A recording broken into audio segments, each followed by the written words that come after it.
ቅዱስ ኤጲፋኒዮስ ሚካኤል ስዩም በዲበ ኃይላት በኃይላት ላይ የተሾምክ ሚካኤል ሲል ያመሰገነው ቅዱስ ሚካኤል በኃይላት መላእክት ላይ የተሾመ ሊቀ መላእክት እንደመሆኑ በዓለ ሲመቱ ህዳር 12 ቀን በመላው የኦርቶዶክስ ተዋሕዶ ቤተክርስቲያን በድምቀት ይከበራል። መጽሐፈ አክሲማሮስ።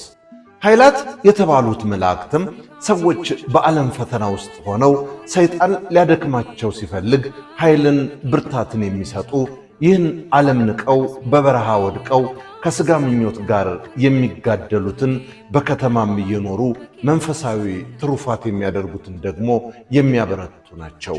ቅዱስ ጴጥሮስ በመልእክቱ እርሱም ወደ ሰማይ ያረገ እግዚአብሔርም ተቀምጦ ያለ መላእክትና ሥልጣናት ኃይላትም የተገዙለት ነው ሲል ኃይላት በማለት ያነሳቸው በኢዮር አራተኛይቷ ከተማ የሚኖሩትን ነው። በእነዚህ ላይ እግዚአብሔር ቅዱስ ሚካኤልን አለቃቸው አድርጎ ሾሟቸዋል። አንደኛ ጴጥሮስ 3:22 እንደተጻፈው የቅዱስ ሚካኤል ሲመት በነገደ መላእክት ላይ ብቻም ግን አይደለም፣ የእግዚአብሔር ሕዝብ በሆኑት ላይም ጭምር ነው።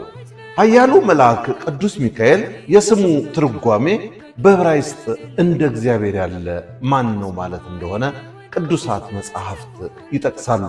አለቃ ኪዳነ ወልድ ክፍሌ በመዝገበ ቃላት መጽሐፋቸው ላይ እንዳሰፈሩት ደግሞ የስሙን ፊደላት በመተንተን እንዲህ ተርጉመውታል። ሚ መኑ ካ ከመ ኤል አምላክ መኑ ከመ አምላክ፣ እንደ አምላክ ማን ነው? መጽሐፈ ሰዋሰው ወግስ ወመዝገበ ቃላት ሐዲስ። የሰማይ ሰራዊት ሁሉ አለቃቸው ለፍጥረት ሁሉ የሚማልድ ይህ ኃያል መልአክ ቅዱስ ሚካኤል በብሉይ ኪዳን የእግዚአብሔር ሕዝብ የተባሉትን እስራኤል ዘሥጋን ሲረዳና ሲጠብቅ እንደነበረ ተጽፎልን እናገኛለን።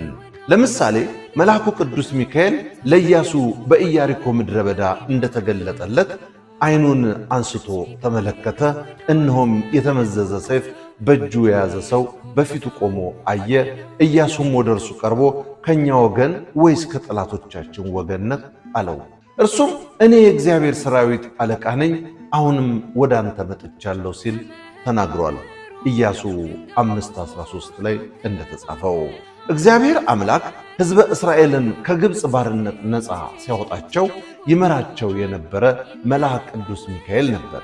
በመንገድህ ይጠብቅህ ዘንድ ወዳዘጋጀሁልህም ስፍራ ያገባህ ዘንድ እነሆ እኔ መልአኬን በፊትህ እልካለሁ እንዲል ሹመቱ በእግዚአብሔር ሕዝብ ላይም በመሆኑ ስለ እነርሱ ከእግዚአብሔር